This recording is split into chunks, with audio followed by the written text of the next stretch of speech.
Greetings, members, one and all of the Salivation Nation. Gold. Stories of the lost and found.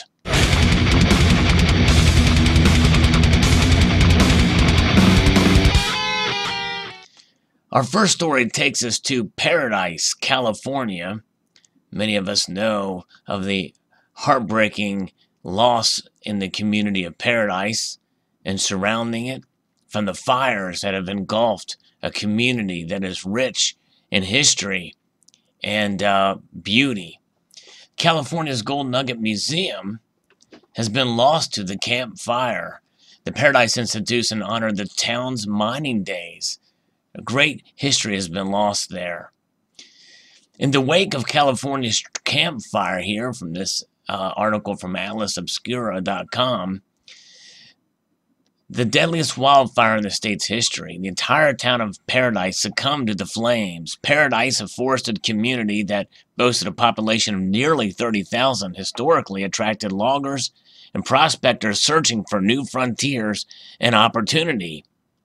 The Gold Nugget Museum summarized Paradise's rich history in a quaint cottage filled with precious metals, scenic replicas, and a blacksmith shop. The very things in which the town built its humble yet enduring reputation. The Gold Nugget Museum, located in the foothills of the Sierra Nevada mountains, was a community-funded and volunteer-run repository of gold rush and local mining history. The campfire originated in Northern California's Butte County as a sunrise on November the 8th, the same day California's Woolsey Fire began. Within those first 24 hours, the fast-acting flames rendered Paradise unrecognizable. Footage showing the burnt remains of the Gold Nugget Museum appeared on the museum's Facebook page on the very next day. And here we see a sign for Paradise. We're sending into Paradise. Against the backdrop of the mineral-rich Sierra Nevadas, the Gold Nugget Museum offered daily free admission and reenactments of gold miners' lives. Would have been a really neat place to visit. The opportunity for full immersion into 19th century California. Shiny with precious soil was a high point. The museum held a small mine exhibit that visitors could walk through to simulate the experience of feeling one's way through darkness to golden glory. Now darkness has manifested differently in the town. The campfire has reportedly charred 140,000 acres and claimed at least 10,321 structures in Paradise. Even more tragically, the death toll has risen to 63 in the past week and counting, and this article is from mid-November. That count is far surpassed that now, sadly. On the first day of the fatal fire, Scott McLean, a spokesperson for the California Department of Forestry and Fire Protection, told reporters in Butte County, pretty much the community of Paradise is destroyed. It's the kind of devastation. It's that kind of devastation. The wind that was predicted came and just wiped it out. Extreme fire danger is an annual threat to the Golden State due to the ferocity of the Santa Ana winds and California's troubling lack of rain. And also, the dryness of low brush coupled with hot air traveling quickly down the state's mountain ranges essentially makes the land in places like Paradise kindling. And sadly, a lot of this could have been prevented if they would have done controlled burns in the area and got out a lot of the fuel for the fire, which is a lot of this kindling, a lot of the dead trees that are out there. Create a buffer. It's a war zone. It should be treated as such and treated in a defensive manner. Look at this picture that shows an aerial view of a neighborhood destroyed by the campfire. There you see the footprints of the building. It's amazing that you still see trees with foliage on it still in a time like this. Just crazy. The town's beloved Gold Nugget Museum stood as a beacon of small-town pride. In 1859, a 54-pound gold nugget was discovered in Butte County.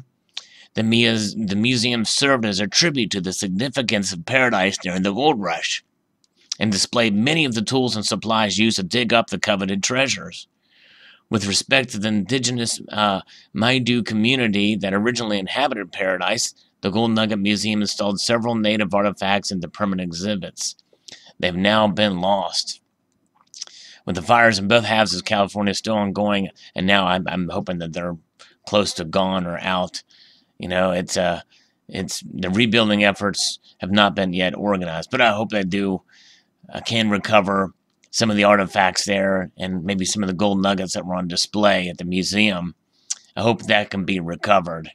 But a terrible loss, and this is another thing as far as especially with understanding and appreciating precious metals and gold and what it took to get gold out during the gold rush.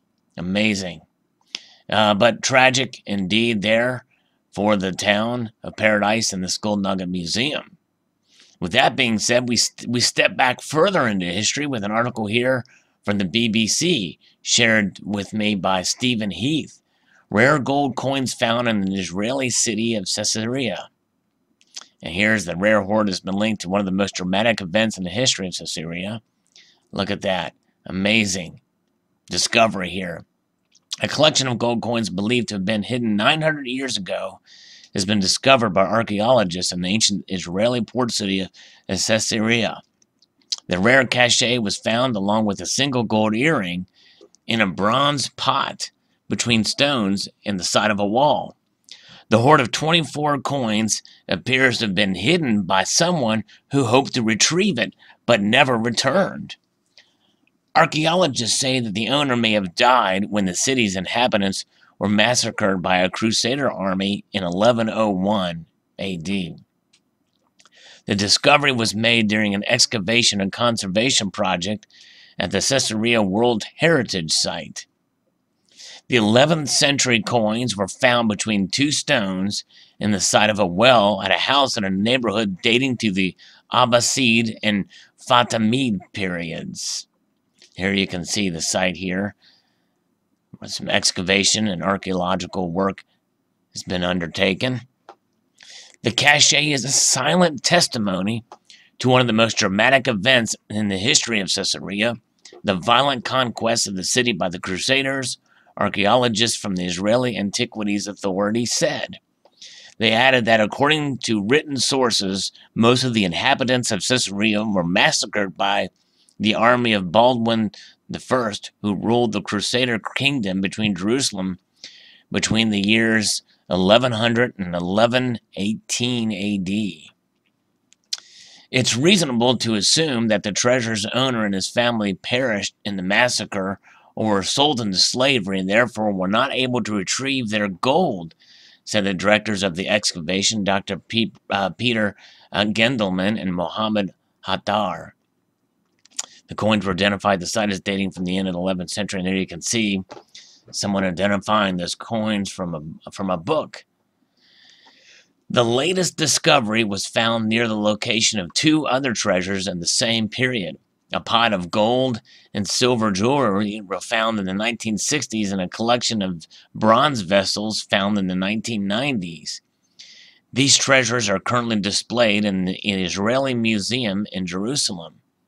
In 2015, scuba divers inadvertently discovered the largest trove of gold coins ever found off Israel's Mediterranean coast. About 2,000 pieces dating back more than 1,000 years were spotted in the seabed by members of a diving club.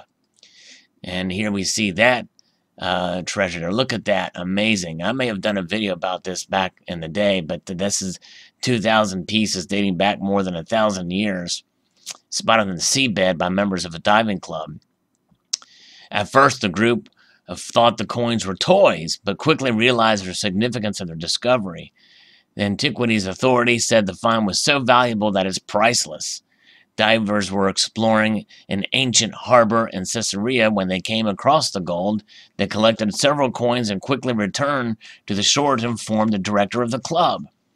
Experts from the authority called to the site undiscovered almost 2,000 coins in different denominations circulating by the Fatimid Caliphate, which ruled much of the Middle East and North Africa from 901 to 1171, and that gives you some context for the previous story, because the Crusaders were there in response to the Caliphates, which had conquered these lands, and so this was the Crusades were sent to retake those lands. So here's the shipwreck. Kobi Shervit, director of the Marine Archaeology Unit at the Israeli Antiquities Authority, said excavations would be carried out in the hope of shedding more light on the origin of the treasure. He added there is probably a shipwreck there of an official treasury boat, which was on its way to the central government in Egypt when taxes had to have been collected. Look at that. That's an amazing shot there showing the gold. And you can see there that the gold had been down sunk for thousands, for that long of a time, well over 1,000 years. And look how shiny gold they are. Inert. Doesn't react. Amazing. Perhaps the treasure of coins was meant to pay the salaries of the Fatimid military garrison, which was stationed in Caesarea and protected by the city. He said another theory was that the treasure belonged to a large merchant ship that traded with coastal cities in the port of the Mediterranean Sea. The hull, which weighs 9 kilograms, that's 20 pounds, is believed to have been exposed as a result of winter storms. It is now the property of the state, and there was no finder's fee, which is typical, as we find in many of these stories, because they tell, and what happens? It gets seized by the state. If it were me, I think I would have held it close to the chest. That's right. A treasure chest. My treasure chest. Look at that. That's the lesson. Will people ever learn? Who knows? You can preserve history. I think I trust myself more than the state in some of these things. And they seize it, no finder's fee. Crazy. But look at all that gold. Amazing indeed. So there's their stories of lost and found gold, from tragedy to success here. And so I hope you enjoyed this video. We'd like to extend a multitude of gratitude to y'all for watching and encourage you to please rate, comment, and subscribe.